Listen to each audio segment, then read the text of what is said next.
नारायणं नमस्कृत्यं नरं चैव नरोत्तमं देवीं सरस्वतीं चैव ततो जयमुदीरयेत्।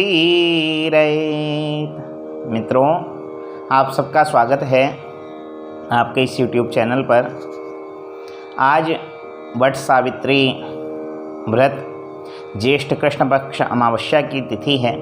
आज ही के दिन यह वट सावित्री का व्रत माताएं बहनें अपने अखंड सुहाग के लिए करती हैं, जैसा कल की वीडियो में भी मैंने बतलाया।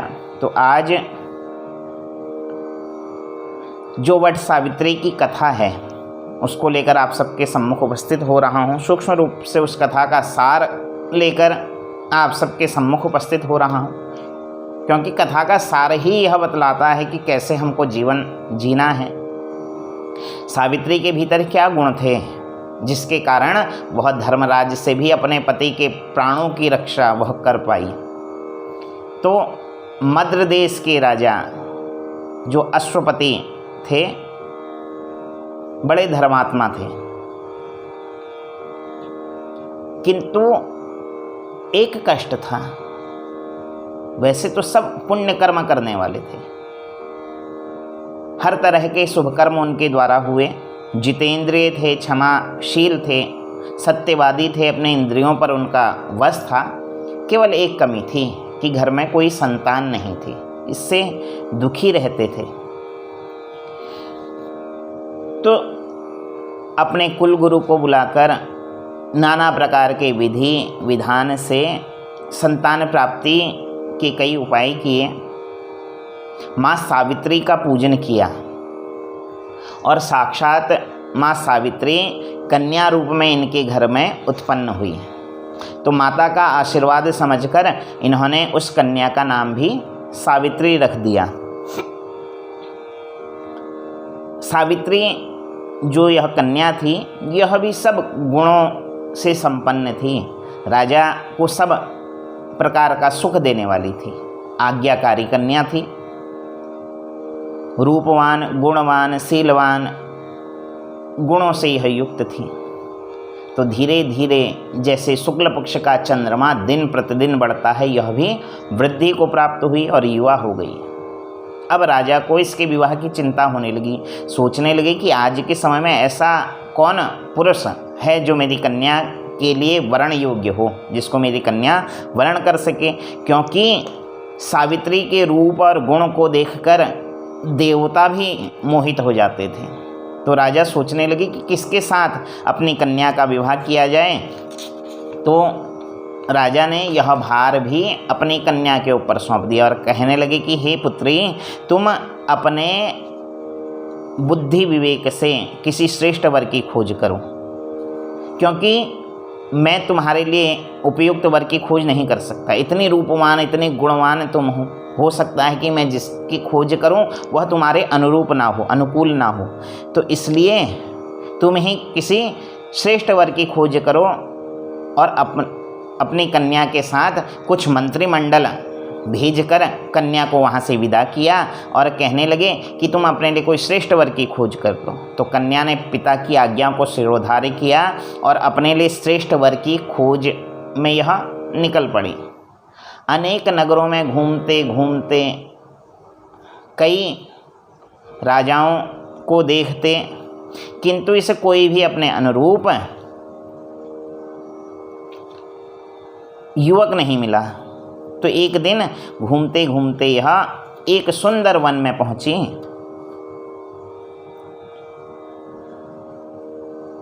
तो इसने एक सुंदर युवक को देखा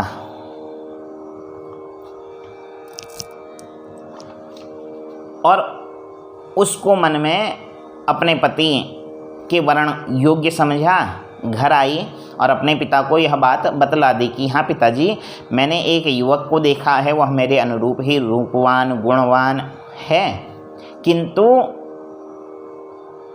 वन में रहता है और जो उसके माता पिता हैं वह भी देववश से अंधे हो गए हैं, नेत्र की ज्योति उनकी चले गई है, तो मैं उस पुरुष को अपने पति के रूप में स्वीकार करने का मन में संकल्प ले चुकी हूँ।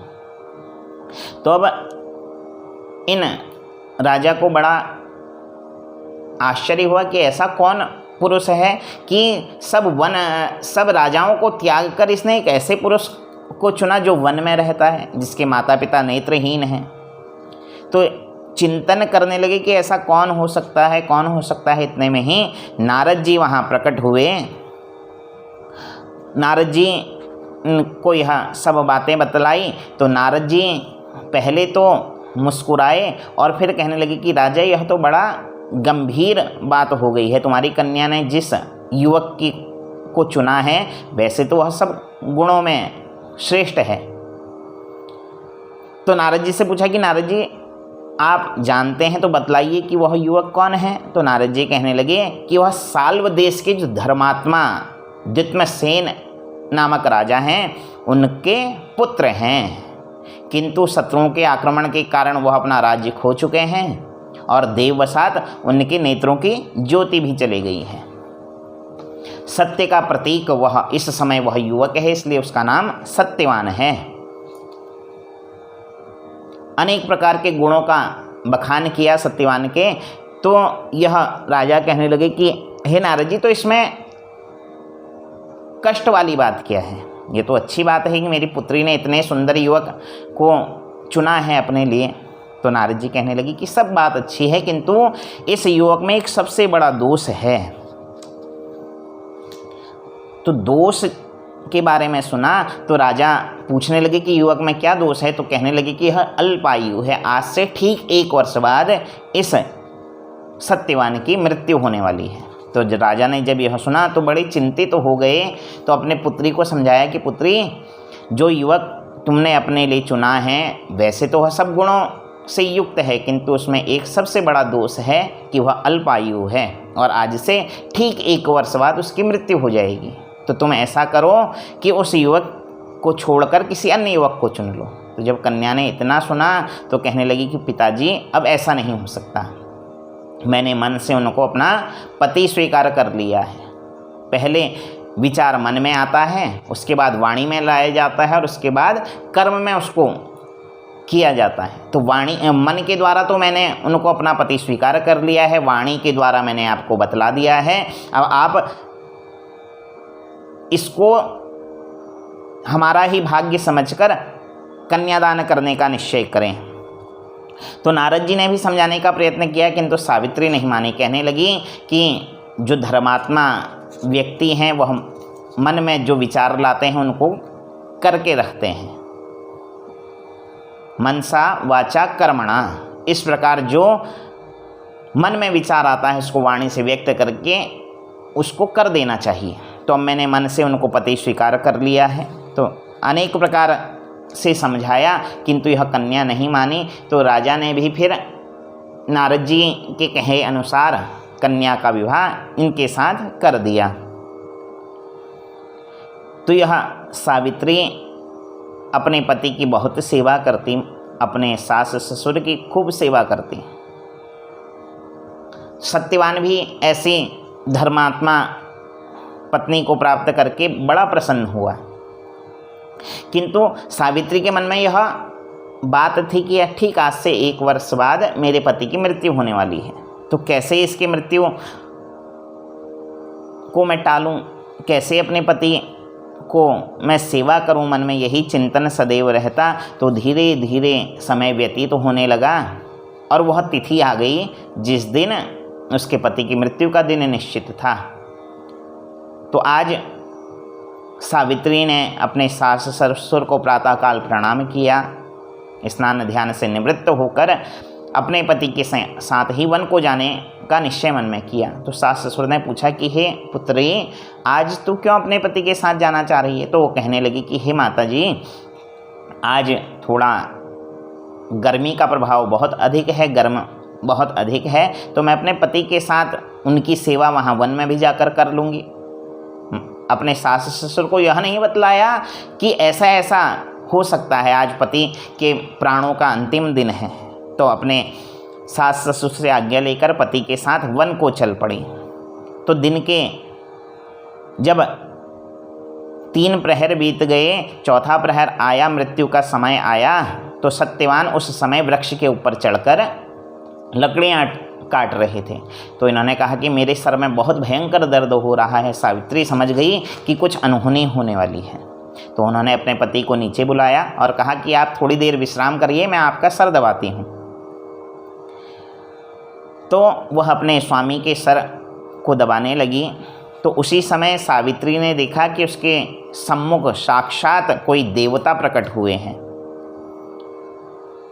जिनके शरीर का वर्ण कृष्ण मिश्रित पिंगल वर्ण वाले हैं, साक्षात सूर्य के समान जो लग रहे हैं। तो सावित्री ने उन्हें प्रणाम किया और कहने लगे कि हे प्रभु, आप हैं कौन?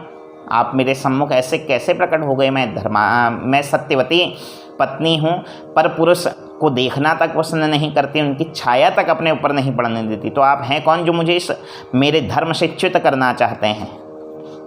मेरे धर्म से मुझे क्यों उठाना चाहते हैं? तो धर्मराज ने कहा कि हे सावित्री, मैं तेरे पति के प्राणों को लेने आया हूँ। इनका समय अब पूर्ण हो चुका है। अब धरती पे रहने का इनका जो समय निश्चित था वह पूर्ण हो चुका है। मेरे यमदूतों में इतना सामर्थ्य नहीं कि तुम्हारे रहते हुए तुम्हारे पति के प्राणों को ले जा सके। तो इसलिए साक्षात मैं धर्मराज, स्वयं यमराज, तेरे पति के प्राणों को लेने आया हूँ। और ऐसा कहकर अपना पास सत्यवान के ऊपर फेंका और उसके प्राणों को बंधन में बांध लिया और ले जाने लगे। तो यह सावित्री भी अपने पतिव्रत धर्म के बल पर धर्मराज के पीछे पीछे चलने लगी। कहने लगी कि आप यदि धर्मराज हैं तो मैं भी पतिव्रता स्त्री हूँ, और पतिव्रता स्त्री पर इतना बल होता है कि वह धर्मराज से भी लड़ सकती है।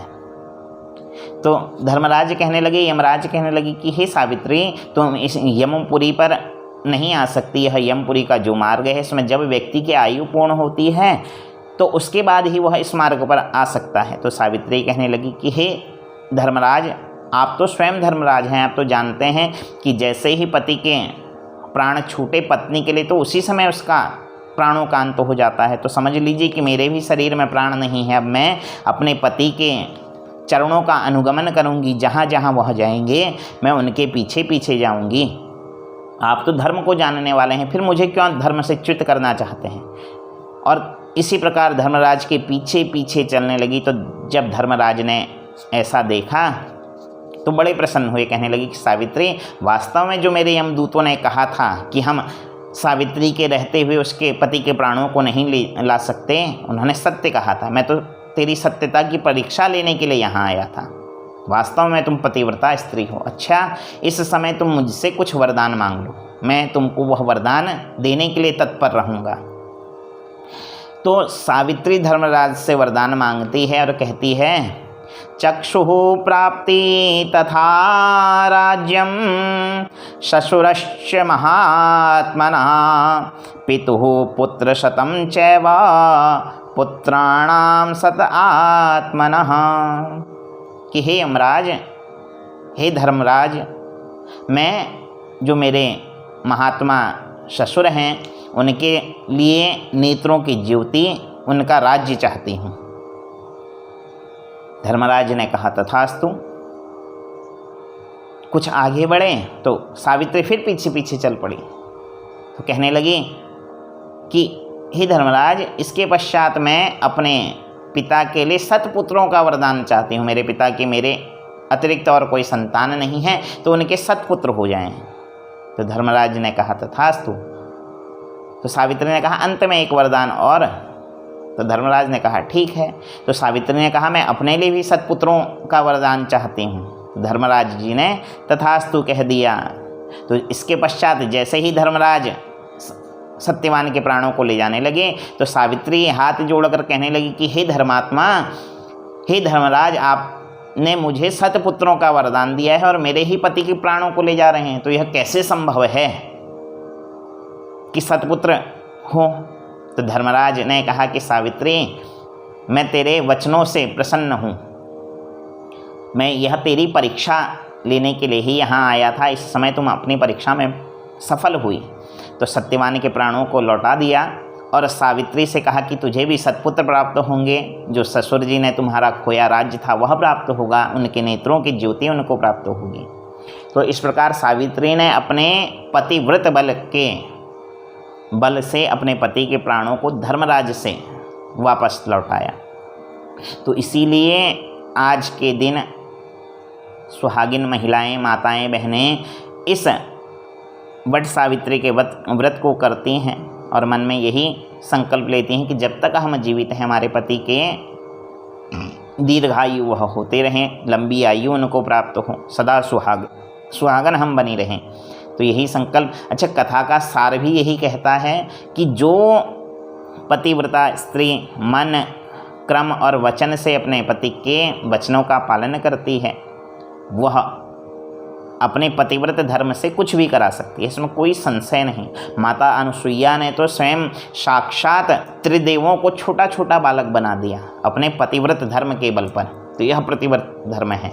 तो आज के दिन इस व्रत को किया जाता है, इस कथा का श्रवण किया जाता है। तो आप सब लोग इस व्रत को करें, कथा का श्रवण करें। कोरोना महाकाल चल रहा है तो मैंने सोचा कि इस समय संभव नहीं है कहीं जाकर कथा सुनाई जाए, तो इस माध्यम से आप सब तक कथा पहुंच सकें, इसलिए आज इस कथा को लेकर आप सबके सम्मुख उपस्थित हुआ। वैसे कथा आपने कई बार सुनी है, किंतु मन में हुआ कि कथा कहनी चाहिए तो आप सबके सम्मुख केवल सार रूप में। वैसे कथा का विस्तार करना चाहे तो बहुत विस्तार है, किंतु सार रूप में लेकर आप सबके सम्मुख उपस्थित हुआ। यदि वीडियो पसंद आई हुई है तो लाइक कीजिएगा, शेयर कीजिए। जिन्होंने अभी चैनल सब्सक्राइब नहीं किया है चैनल को सब्सक्राइब कीजिएगा। फिर आपके सम्मुख किसी नए विषय को लेकर उपस्थित होऊंगा। तब तक के लिए जय श्री राम, राधे राधे, हर हर महादेव।